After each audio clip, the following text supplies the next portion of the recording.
Belum clear soal polemik makam Habib Hasan bin Toha bin Yahya di Depok, Kota Semarang yang diklaim sebagai KRT Sumodiningrat karena menuai protes atau gugatan dari Traham Mangkubuwono.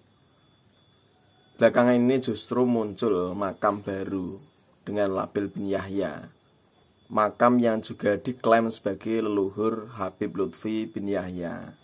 Makam yang diberi nama Sayyid Abdurrahman bin Toha bin Yahya ini berada persis di pinggir jalan Pantura, daerah Karanganyar, Demak. Jalan yang menghubungkan kota Demak dengan Kudus.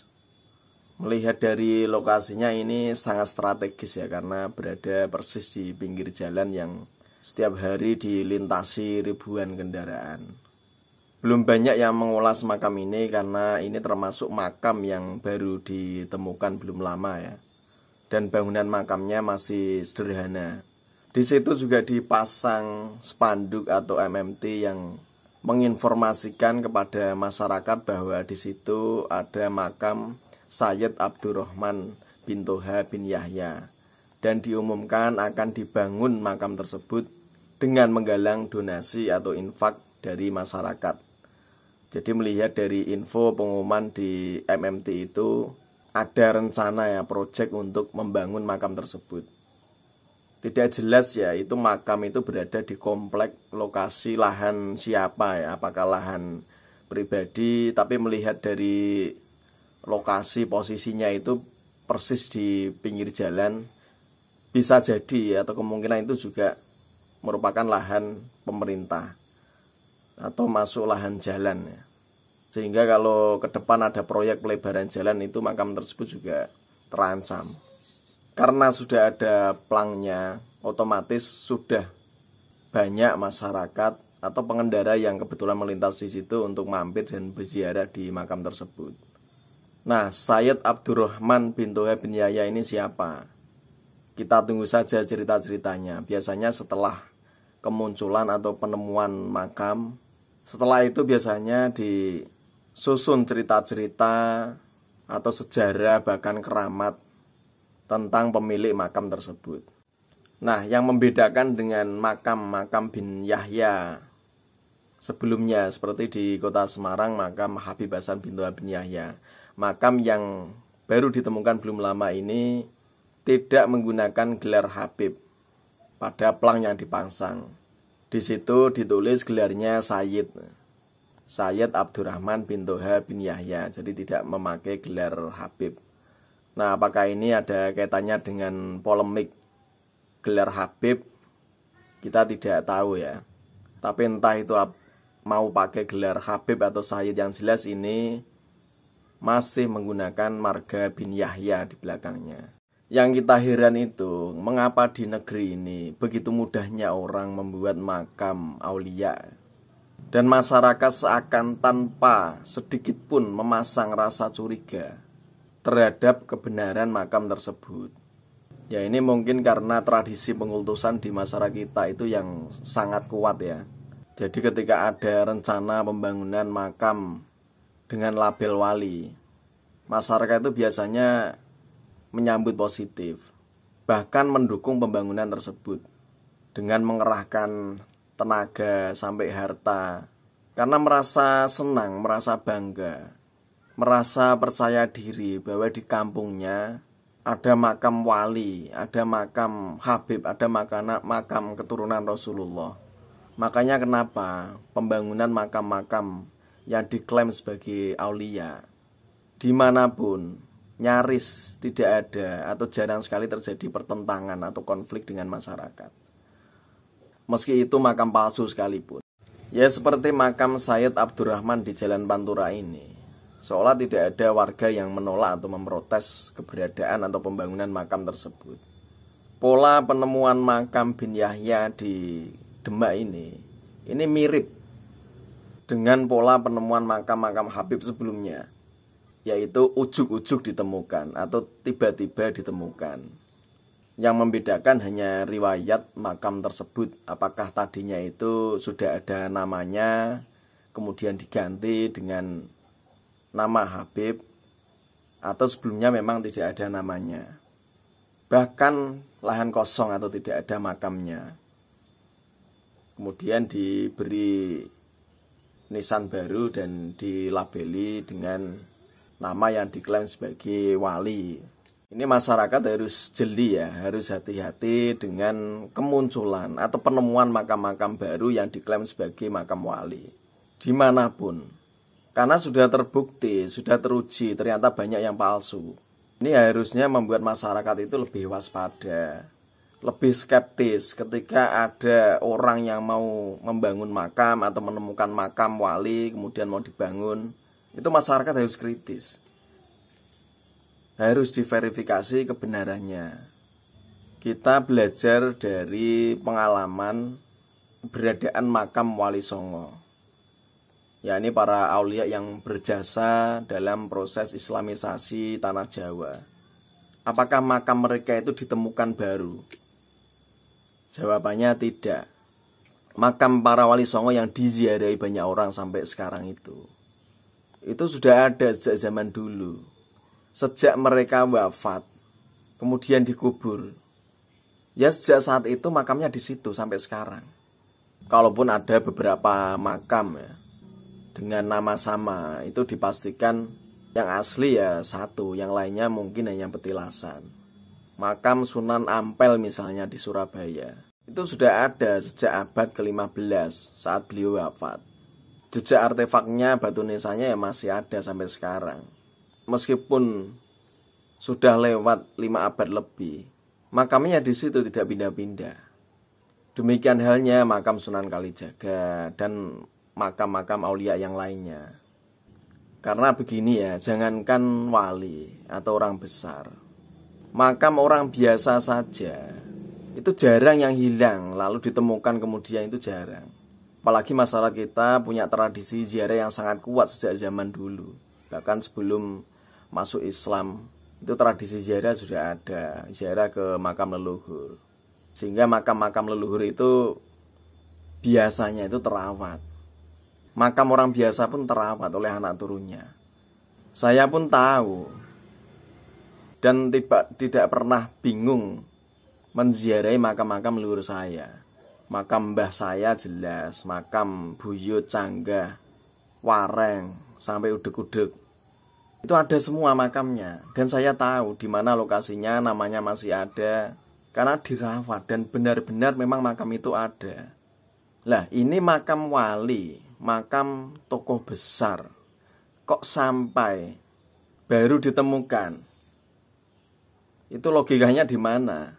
Makam Sayyid Abdurrahman bin Toha bin Yahya, ya samalah dengan makam Habib Hasan bin Toha bin Yahya di Semarang.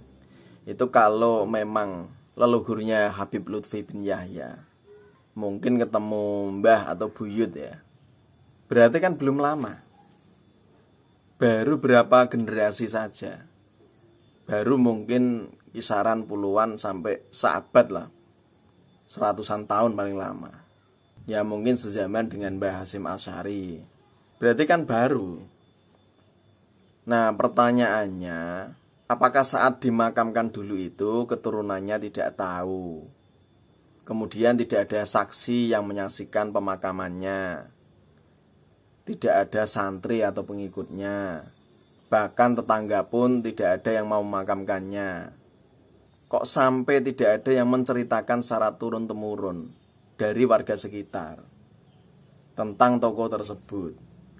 Nah ini kan menjadi pertanyaan, ini janggal. Yang namanya wali itu ya pasti punya pengikut, pasti punya santri, pasti dicintai masyarakat atau orang-orang di sekitarnya. Dan saat meninggal pasti banyak yang memakamkan. Makamnya dirawat, diziarahi sejak dia meninggal, bahkan harusnya sampai sekarang. Nah ini kalau ada makam-makam yang baru ditemukan, itu patut dicurigai. Jadi pertanyaan besar. Kecuali wali mastur ya, wali yang tersembunyi, yang semasa hidupnya memang tidak ada yang mengenali bahwa dia itu wali. Bahkan sampai meninggal pun tidak ada yang tahu kalau dia itu wali. Karena dia selalu berusaha menyembunyikan jati dirinya dan memang dirahasiakan oleh Allah.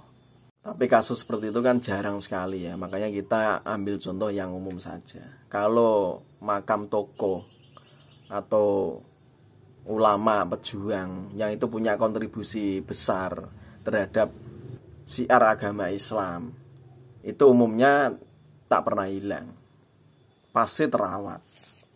Meskipun sudah berabad-abad silam tokoh tersebut wafat. Karena merawat makam itu sebagai bagian dari bentuk rasa takdim dan kecintaan masyarakat atau seorang santri murid terhadap guru atau orang-orang yang dianggap berjasa. Ke pembangunan makam Sayyid Abdurrahman ini sebaiknya tidak dilanjutkan sebelum ada bukti-bukti yang kuat, sebelum ada kebenaran yang terungkap, yang memastikan itu makam siapa.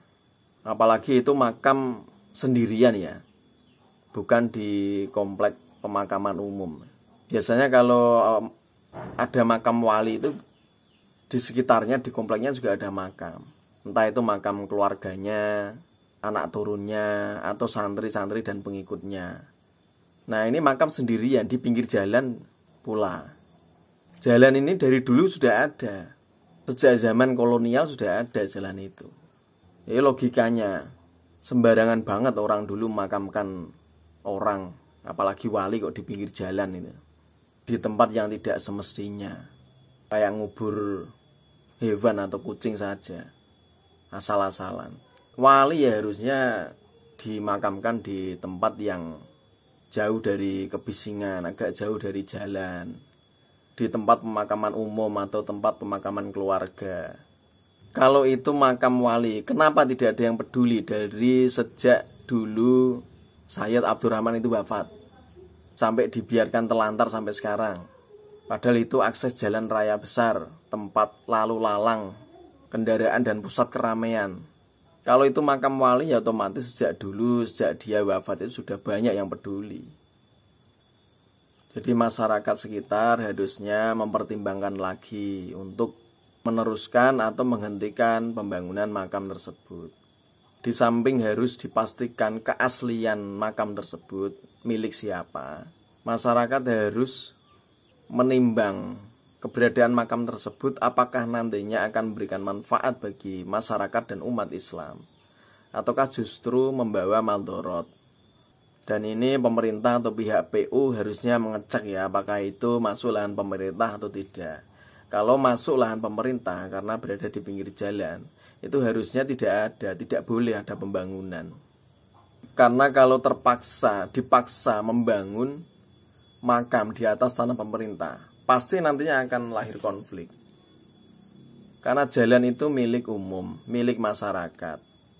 Jumlah kendaraan semakin lama semakin bertambah, semakin padat lalu lintas. Proyek pelebaran jalan itu adalah sebuah keniscayaan. Pasti jalan itu dilebarkan terus untuk memenuhi kebutuhan masyarakat akan akses transportasi. Kalau sudah nanti dibangun makam yang megah di situ, kemudian ada proyek pelebaran jalan, nanti rame geger. Pasti ada yang menolak, melawan, memberontak pemerintah bahwa di situ tidak boleh ada pembangunan karena di sini ada makam wali. Pembangunan pemerintah dihalang-halangi. Nah, ini sebelum terlanjur dibangun, ini harus dipertimbangkan betul baik oleh masyarakat maupun pemerintah setempat. Pertama, soal status lahan tersebut milik siapa. Kemudian kebenaran sejarah dari makam tersebut. Jangan cari sumber dari orang yang mengaku keturunannya. Pasti itu sangat subjektif. Cari sumber yang netral. Kalau mau minta pendapat oleh ahli sejarah misalnya. Atau cek di sumber-sumber tertulis, di babat. Tidak sulit untuk meng-cross check. Apalagi itu kan eranya belum lama. Banyak manuskrip-manuskrip yang bisa dibaca untuk memastikan apakah Sayyid Abdurrahman bin Tohab ya ini tokoh real atau fiktif.